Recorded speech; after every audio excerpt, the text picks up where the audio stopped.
Welcome back. This video is going to be helping you qualify for more surveys, which will then hopefully make you more money for completing them. I've had a few requests for this video, so here it is. If you come from one of my other videos, then welcome. If you haven't, feel free to check them out, as they tell you some of my recommended survey sites. One of the most common ways you'll be disqualified from a survey is by certain questions. Sometimes little can be done to prevent disqualification, as the survey provider will likely be looking for a specific group of people. This is especially true with higher paying surveys, as chances are they will be looking for very few entries, allowing them to pay so much. This is therefore the first key tip, and that is, the higher the survey pays, the less likely you are to qualify. So my advice would be to choose surveys that still pay you good amounts, but not necessarily the top paying ones. It still might be worth attempting the higher paying ones though, because you never know, you might be what they're looking for. The next tip that I have is to make sure your profile is updated and accurate on the survey site you are using. I recommend doing this because you're more likely to be given surveys that are already targeted towards you, and you should therefore not be disqualified as much. The next tip seems obvious, and it probably is, but it is worth remembering, and it is to follow and read the rules of the survey before starting. They may add key pieces of information to ensure you are answering the survey how they want you to. For example, it might ask you to spend at least 30 seconds on each page before continuing. This is not the same as some of the questions that try to catch you out, and we'll focus on those later. Up next, I recommend making sure you are choosing the newest surveys to complete, as another common way to be disqualified is because the survey is full. To beat this, try finding out when your survey provider adds new ones, to make sure you get there first. So a lot of the tips I've given you to qualify for more surveys seem to make you spend more time on the survey, which to some extent is true. So you might be wondering, is there a way to qualify for more surveys while spending less time on them? And that is the million-dollar question, and there isn't really a simple answer. My advice though would be that the more surveys you do, the more you will get used to what is likely to disqualify you and what you can speed through on. Now we've come to the second half of the video, where we're going to be focusing on the questions that deliberately try and catch you out, so you'll have a better idea of the questions you'll need to take more time on. Okay, so a great example of question is this one. This is on the first page, and this survey is about DVDs and home entertainment and something like that. So when you get asked questions that are, relatively related to those sort of things, you're going to want to make sure you tick those boxes or you're not really going to qualify. So IT hardware and software, all stuff like this, what decision making do you have? We've got to answer this honestly, but if you tick the boxes like that, and this is a home entertainment and DVD survey, you're going to need to tick the boxes that relate to that. So we're going to do that, and hopefully we'll qualify for this one.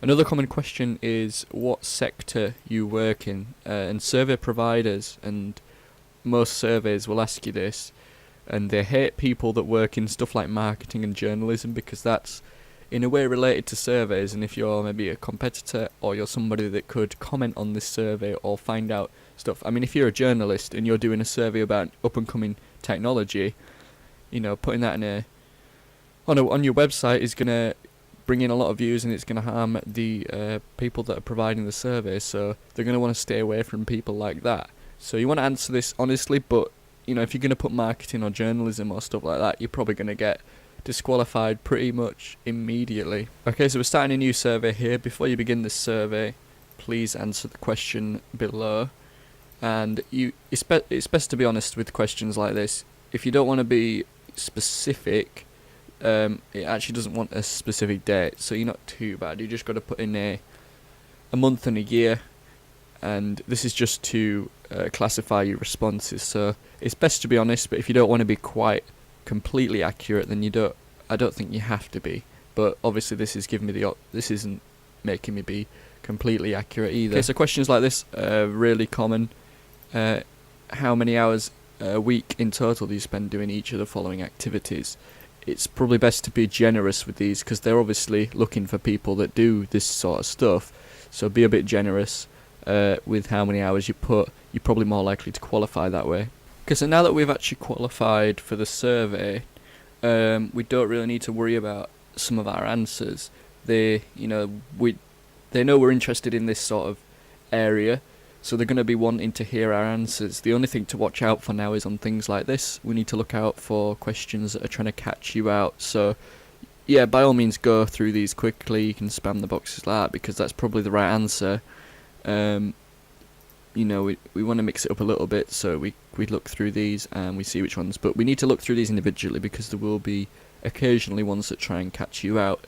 And if you go through a survey even if you spend 20 minutes doing a survey that's going to get you $1, but you get to one of the last questions and it kicks you out because you didn't read it properly, you know, that's not the best. So you want to try and flick through these if you can to actually see the individual ones. But you know, I can answer this honestly. Attend or host a viewing party. No, I never doing that. So we can click. No, I've gone the wrong box. Never. Probably a few of these that'll do never, but from this point on, it's best to just answer them honestly and take your time to a certain extent to look out for the questions that try and catch you out. Okay then, so to summarise, the questions that you'll need to keep an eye out for are definitely ones that appear early on in the survey. They're likely to be the ones that are actually looking out at what your interests are and things like that. So you need to fit into those if you're going to be qualifying for the survey. Also, questions that relate to the survey topic are also very, very important, because if you have no idea what the topic's about, then you're not going to be qualifying for that survey. So always check that the questions, if they are related to the survey, that you're answering them how you think the survey would want you to. Tick boxes as well. There's always going to be ones in there that try and catch you out. So it'll say tick the box that says never. You've got to make sure you tick that. So spend your time on those.